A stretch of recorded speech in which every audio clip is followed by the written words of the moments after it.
The headlines: Gunmen kill PDP local government secretary in Zamfara state. Kano Anti-Graft Commission unveils fresh charges against Ganduje.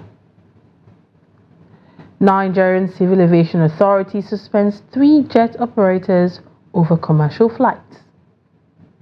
And on the foreign scene, manhunt begins as 11 prisoners escape cell in Namibia. Welcome to Trust TV News Update. I am Lilian Ogazi.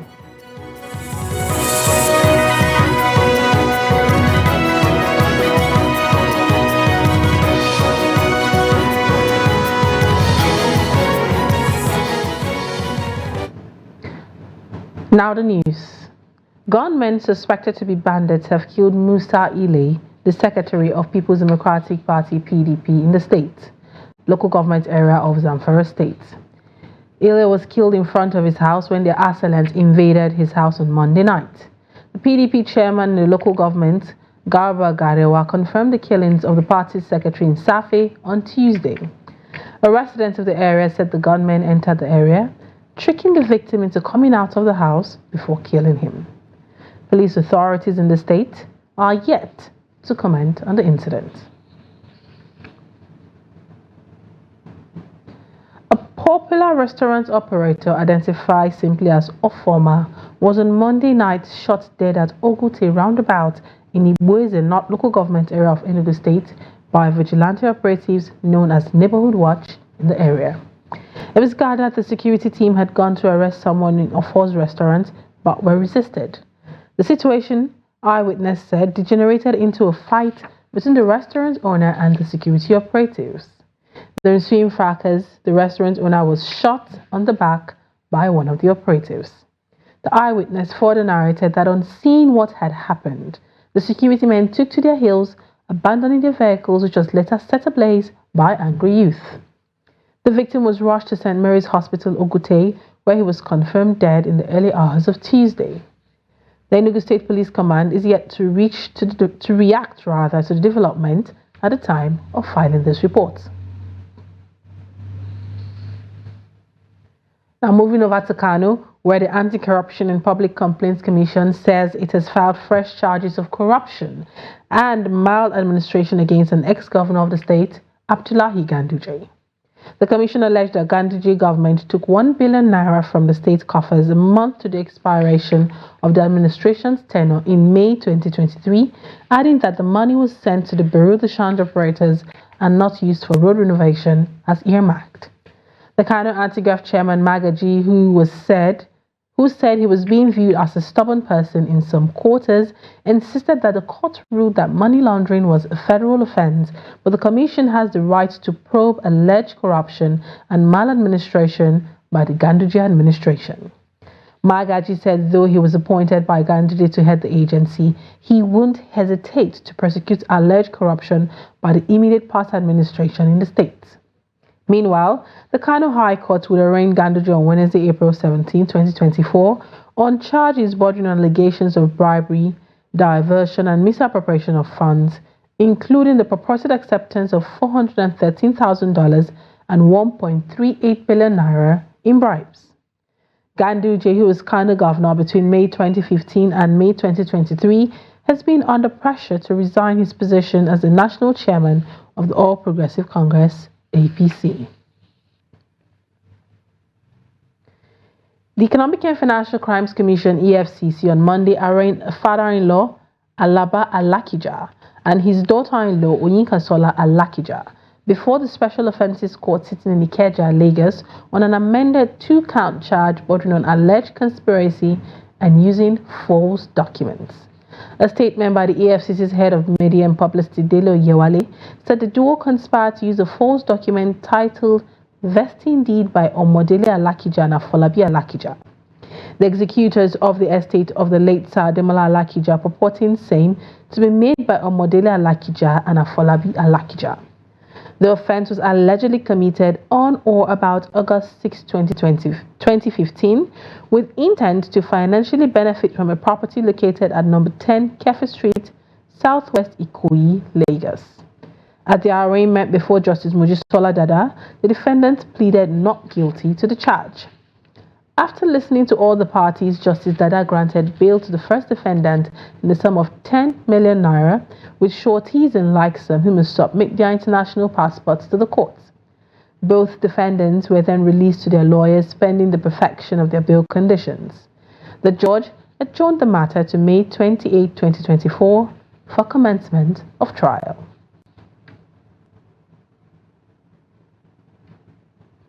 Moving away from that, Sylvester Romani Sr, the father of the late 12-year-old student of Dowen College, Lagos, Sylvester Romani Jr, has rejected the ruling of the coroner on the circumstances surrounding the death of his son. The coroner magistrate, Michael Kadir, in a judgment that lasted over 6 hours on Monday, said the deceased died a natural death and also held that the boy's death, which occurred on November 30th, 2021, was avoidable as the negligence of the parents and the medical team also contributed to it. However, the father of the late student on Tuesday said the ruling was the coroner's opinion and not a good judgment. He maintained that the judgment does not represent the true evidence given in court.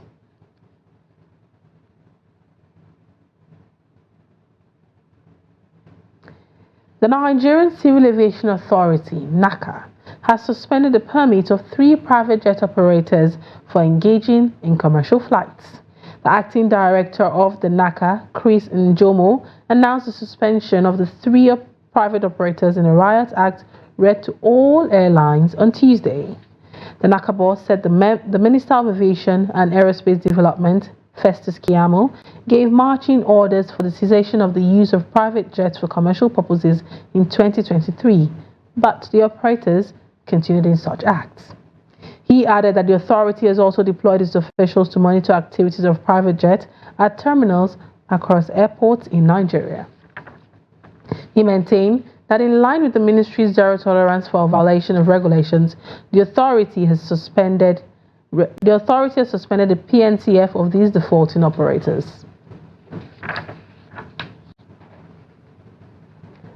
Former Governor of Kaduna State, Nasir El-Rufai, has alleged that the federal government has resumed fuel subsidy payment and it's spending 8 trillion naira monthly since President Tinubu took over office. He disclosed it as a workshop at Musa Usman Secretariat in Maiduguri during a capacity building workshop with the theme Enhancing Skills of Government Officials in Policy Implementation and Productive Human Resource Management. The former Kaduna State Governor commended the federal government for removing subsidy but faulted its implementation. It described Governor Zulum's style of rebuilding and restoring the economic values of Borno as testament of good governance. People want their destiny in their hands. People want more power devolved to the states and to the local governments so that they can solve their local problems. People want state police. I think it was Borno that started civilian JTL. And that was the first time that a handle on solving the security problems began to emerge. Only a local person knows who is the local criminal. As you announced withdrawal of fuel subsidy on 29th. But believe it or not, fuel subsidy is back.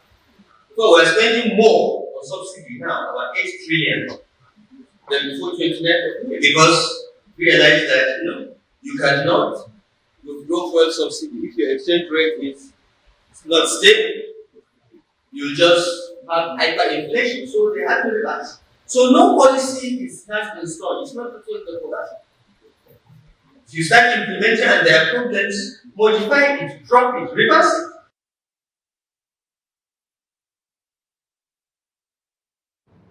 Moving on, students from the Faculty of Dental Science at the University of Jos took to the streets on Monday protesting the delayed accreditation of the programs by the Medical and Dental Council of Nigeria. The root cause, according to the students, was the shortage of lecturers in the faculty.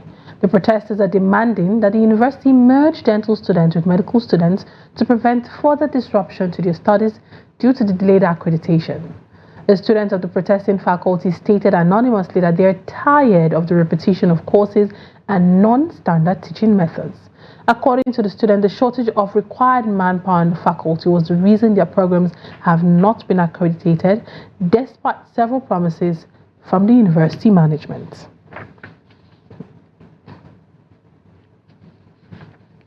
Still on education, the National Examination Council, NECO, has rescheduled the 2024 National Common Entrance Examination into Federal Unity Colleges and the entrance examination into Federal Government Academy, Suleja. The Council, in a statement by AG Director, Directorate of Information and Digital Communication, Assis Sani, said the rescheduling of the two examinations was due to low enrollment of candidates. He said the National Common Entrance Examination, which was earlier scheduled to hold on 20th April 2024, will now hold on 1st June 2024. Sani said entrance examination for gifted and talented children into Federal Government Academy Suleja, earlier scheduled to hold on May 4th, 2024, will now hold on 25th May 2024. The statement urged all candidates, parents, guardians, schools and relevant stakeholders are therefore enjoined to take note of the new date for the examinations.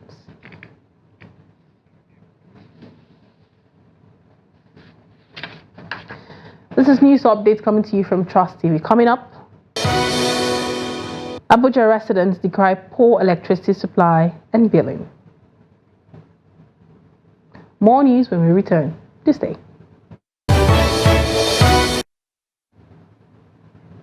You're welcome back. If you're just joining us, this is news updates on Trust TV. Now let's take a look at our top stories again. Gunmen kill PDP local government secretary in Zamfara State.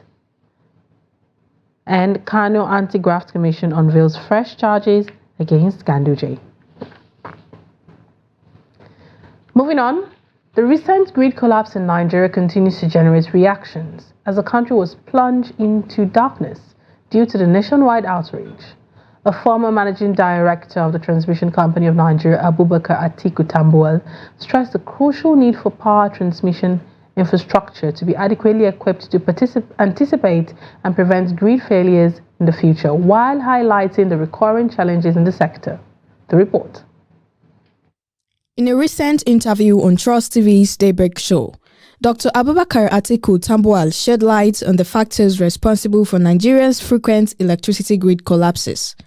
The power sector expert says Nigeria's electricity infrastructure need an urgent upgrade as well as reforms that can guarantee sustainable power supply. System collapse, as you all know, happens due to many reasons, ranging from inadequacy in generation or fault on the transmission or some other reasons which might destabilize the grid and cause it to lose the power. Like what happened yesterday, I learned it was a fire incident at Afam, one of the generating stations, which has really affected the stability of the grid and caused the system collapse. Tambuwal pointed out the absence of spinning reserves in the transmission sector, which are intended to act as shock absorbers to prevent such collapses automatically. However, he noted that these reserves are currently unavailable, worsening the risk of grid failures. When such a situation like I mentioned before happens, you have a reserve generation that will quickly automatically come up like a shock absorber to prevent that collapse. That is not there in the system.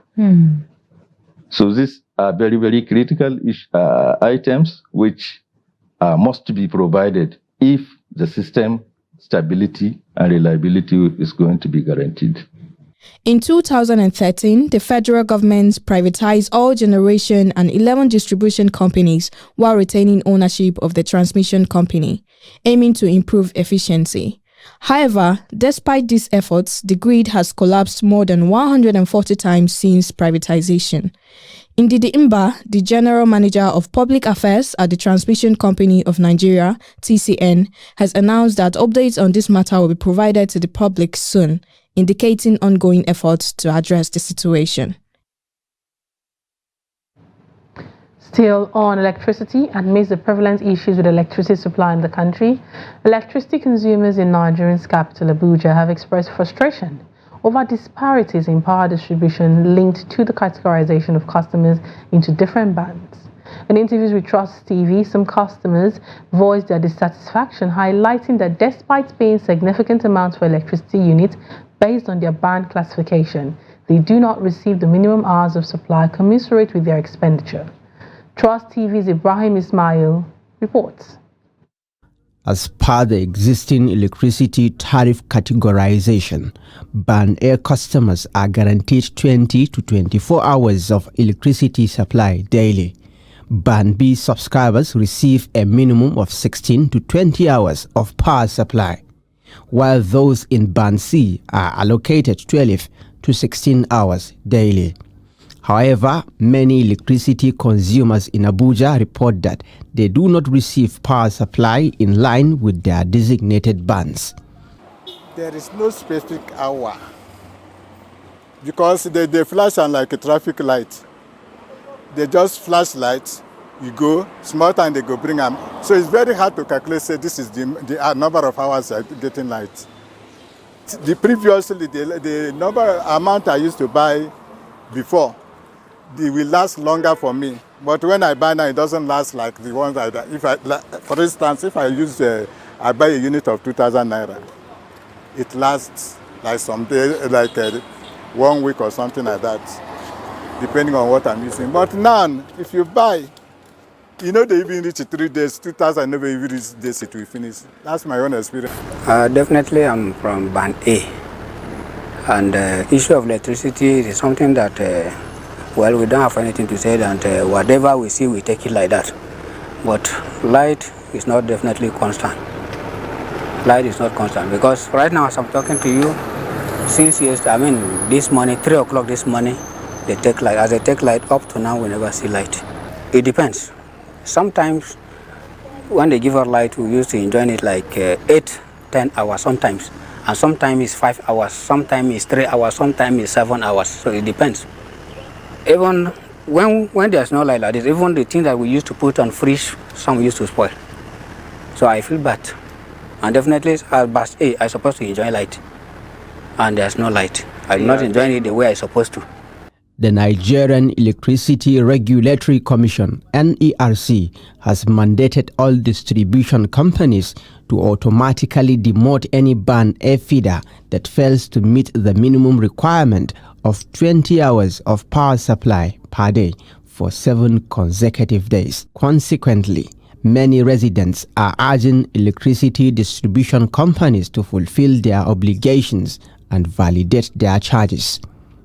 Sure, if they have something to do to reduce the money, we need that, or to get the light, to know that we are enjoying something that we are paying for.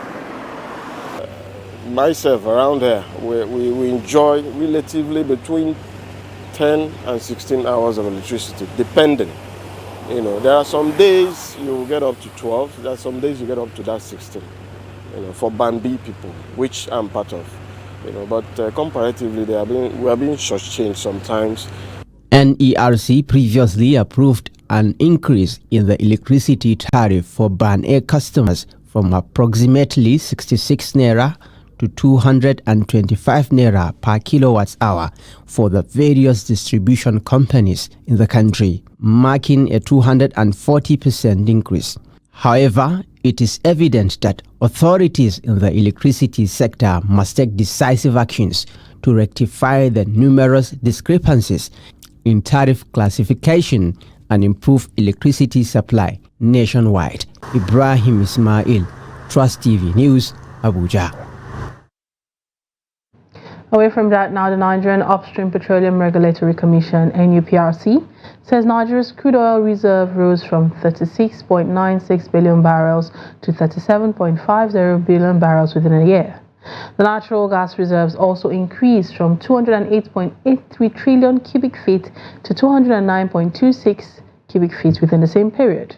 This is contained in the January 2023 to January 2024 updates given by NUPRC Chief Executive Officer Benga Komolafe.